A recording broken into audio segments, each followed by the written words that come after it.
Par contre, je ne comprendrai jamais les joueurs qui s'embrouillent alors qu'ils sont coéquipiers en équipe nationale. Ça, c'est pour faire quoi? Yamal, Carvajal s'embrouille. Vinicius et Rafinha, en vrai de vrai, ils se sont embrouillés au bord du terrain.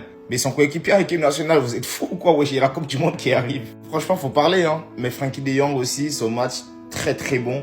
Moi, je vais pas parler, mais après le match, il a défendu Yamal. Comme quoi, voilà, il pensait pas que c'était intentionnel, mais hey, on sait, hein, on sait. Mais franchement, l'esprit d'un capitaine. Et voilà. Il y a encore 28 matchs qui restent à jouer. Le chemin va être long, donc voilà, il faut jouer. Mais l'attitude des joueurs du Real quand ils gagnent, ça, les Madrilènes, vous parlez pas. Quand le Barça gagne, c'est nous en chambre, mais les joueurs sont tranquilles. Parce qu'ils savent qu'on était au-dessus. Mais là, quand ils vont gagner, un beau dimanche à la maison, vamos Real Madrid. Faut voir ce que Bellingham a mis aussi. Parle moins, Carvajal, Courtois. Regardez Bellingham. Mais franchement... C'est fou comment un petit gamin comme ça là vous rend agité. Non, c'est quoi la différence entre vous et lui? Vous pouvez dire ce que vous voulez, hein. Ce petit reste le maître de ce jeu. La passe de Bellingham est à placer au musée du Louvre. Comme on peut le voir au début de l'action, Bellingham reçoit le ballon de la droite avec Pedri comme vis-à-vis. Pendant ce temps, le latéral commence sa course. Bellingham feinte de lui donner pour se retourner dans l'espace libre, éliminant dans le même temps Pedri qui a pris à la feinte. Et c'est à ce moment-là que Mbappé commence son action. Il démarre son appel entre Cubarsí et Koundé. A noter que l'appel précédent de Camavinga a forcé Baldé à revenir sur le côté. Mais pas que. Baldé couvre aussi Mbappé lors de la passe. Bellingham ajuste donc parfaitement sa passe entre les deux centraux. Mbappé se retrouve en face à face et conclut une action de génie. Attendez. La réaction de l'assistant de flic et des joueurs du Barça après le Classico. Oui, Lewandowski nous manque, mais il faut faire avec. En football, on a des blessures et il faut progresser. La saison est longue et nous avons suffisamment de matchs pour progresser. Lamine revient de blessure, il a besoin de rythme et de plus de matchs. C'est normal, il a 18 ans, il faut lui laisser le temps et l'aider. Comme j'ai dit tout à l'heure dans ma vidéo sur Lamine Yamal, lâche, c'est plus une excuse. Après, physiquement, est-ce qu'il est en forme, ça je sais pas, mais en tout cas, il était sur le terrain et juste avant le match, il a mis une story. Donc logiquement, derrière, il doit assumer. Frenkie de Jong, Carvajal peut parler à Lamine en privé, faire des gestes sur le terrain. Tu fais la même chose si tu es coéquipier et que tu le connais. Tu peux l'appeler au lieu de le faire sur le terrain. Pour le coup, à la fin du match, la réaction de tous les joueurs du Real qui sont venus parler à Lamine Yamal, je la trouve un peu exagérée. Mais je les comprends un peu dans le sens où ils ont le seum. L'année dernière, on les a quand même battus 4 fois d'affilée et à chaque fois, Lamine Yamal, il a fait le malin. Araujo, Lamine est un grand professionnel, il est l'un des meilleurs joueurs du monde et nous sommes heureux de l'avoir avec nous. Il est très professionnel et il est adulte. Donc il sait ce qu'il doit faire. Comme vous l'avez vu, il y a eu pas mal de déclarations sur Lamine Yamal parce qu'à la fin du match, vraiment, ça avait chauffé. Et pour les prochains matchs, comme je l'ai dit tout à l'heure dans ma vidéo sur Lamine Yamal, j'espère qu'il sera meilleur. Bref, en tout cas, n'hésitez pas à me donner vos avis dans les commentaires, histoire de savoir ce que vous en pensez, et moi je lirai tout ça. Non, Yamal, c'est comment?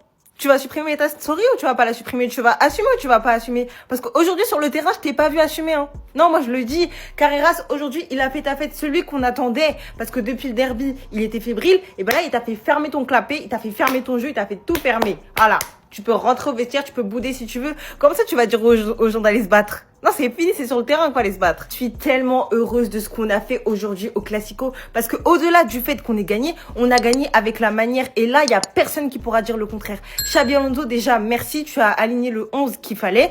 Il a assumé le choix de continuer à mettre titulaire Valverde au poste d'arrière droit. Il a mis Camavinga et Arda Güler. Juste pour ça, je t'aime. Mais grâce à ça, on a eu un Real qui respire le football. Jude Bellingham, t'es tellement mon frère. T'es tellement mon frère jumeau, en fait. T'es tellement fort au football. T'es tellement tout. Et puis, que ce soit le but, mais même avant ça, tout. Merci, Bellingham. Aujourd'hui, tactiquement, sur la pelouse, le Real Madrid a éteint le Barça. Non, parce que les transitions rapides, on les a gérées. Le jeu dans les petits espaces, on les a gérés. Après, on le savait. On savait que le Barça allait jouer haut, contrairement aux autres équipes qu'on a jouées précédemment. Et que donc, ça allait être un festin pour monsieur Kylian Mbappé-Lotin. Et monsieur Kylian Mbappé-Lotin a répondu présent. Parce que, je vous le rappelle, il n'y a qu'un but au compteur. Mais il aurait pu en avoir 3. S'il n'avait pas raté son penalty, s'il n'y avait pas eu hors-jeu. Mais attendez, parce que je sais qu'on va parler des offensifs, mais venez, on parle de notre défense. Militao, s'il vous plaît, le mec revient de 2 croisés et il tacle intelligemment. Il fait les bons choix tout le temps, que ce soit au dernier match là, où n'importe quel défenseur se serait pris un carton rouge, que ce soit là, c'est un patron. Huysen, lui, revenait de blessure, honnêtement, il a répondu présent. Et Carreras, qu'on attendait au tournant depuis le derby, a répondu présent. Puis vous croyez que j'allais pas parler de lui? Vinicius do Brasil, je lui réserve une vidéo parce que oui, ok, il est sorti, etc. Mais Vinicius do Brasil, il a provoqué un penalty dès la 2e minute et derrière, il a maîtrisé, martyrisé ses défenseurs, c'est tout. Tellement il était fort que Pedri voulait son maillot avant la fin du match. Wesh Pedri, comportement. Camavinga, t'es tellement mon joueur préféré. Camavinga, si un jour j'ai un mec, hein, mon mec et moi on est juste amis. Toi et moi on se sait. Non, Tchouaméni défensivement impeccable. Enfin bref, je vais pas m'éterniser plus que ça. Le Real Madrid a fait la partie qu'il fallait. Le Real Madrid garde donc la tête de la Liga et prend désormais 5 points sur le FC Barcelone. C'est ça, les gars, comme je l'ai dit, c'est un classico. Il n'y a pas de coéquipier ou pas coéquipier, en fait. C'est ça. Rafinha, il était furieux face à Vinicius. Après, donc voilà, Vinicius aussi, on sait que c'est un provocateur. Lamine Yamal, donc voilà, c'est vrai que via les réseaux, il provoque. Mais sur le terrain, je pense que c'est différent. Et... Bon, c'est un classico, les gars, franchement. Donc, il y a beaucoup d'échauffourées dans les classicos. C'est compréhensible.